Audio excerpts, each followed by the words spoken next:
तो आपकी दुनिया भी सवर जाएगी और आखिरत भी सवर जाएगी। तो हजरात गिरामी, आजकल हमारे नौजवान यानी अगर कोई हंसी वाली बात ना हो तो फिर नौजवान जलसे में तशरीफ नहीं लाते हैं हजरात गिरामी।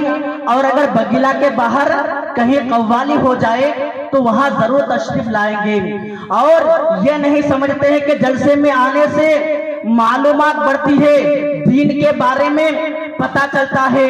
हजरात गिरामी, आजकल के नौजवान तो यानी नशे के चक्कर में इतना यानी मस्त हो चुके हैं कि उनको दीन के बारे में कुछ पता ही नहीं। हजरात गिरामी, एक लड़का इसी तरीके से सिगरेट पी रहा था तो मैंने उससे कहा, यानी सिगरेट पी करके धुआं ऊपर को फेंक रहा था, तो मैंने उससे पूछा, अगर तुम्हारी अभी जवानी की दहलीज पे तुम कदम भी नहीं रखे हो, मगर अगर तुम इस तरीके से सिगरेट पियोगे तो तुम्हारा क्या हाल होगा? तो उसने कहा कि जब जवान होंगे तो जाने कहाँ होंगे। अभी वो बच्चा था तो उसने कहा कि जब हम जवान होंगे जाने कहाँ होंगे। तो मैंने कहा कि जब तुम जवान होगे तो कहीं और नहीं बल्कि कब्रिस्तान में होगे, कहीं और नहीं बल्कि कब्रिस्तान में होगे। आजकल के तो नौजवानों का यह हाल है।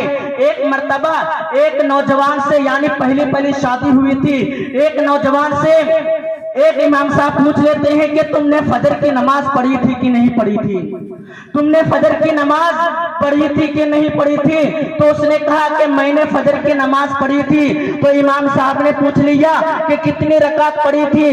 तो वो नौजवान कहने लगा कि मैंने फजर की 12 रकात नमाज पढ़ी थी। ऐसा ही हाल होगा जब हम लोग इन जलसों से दूर रहेंगे।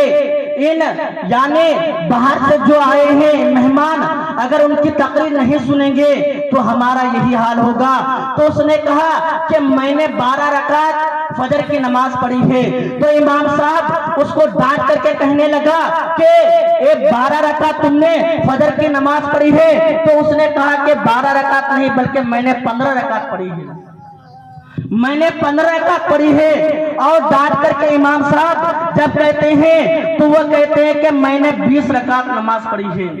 हजरात गिरामी, तो इमाम साहब ने कहा कि बहुत गुस्सा आ रहा है, तुम मार खाने के लायक हो।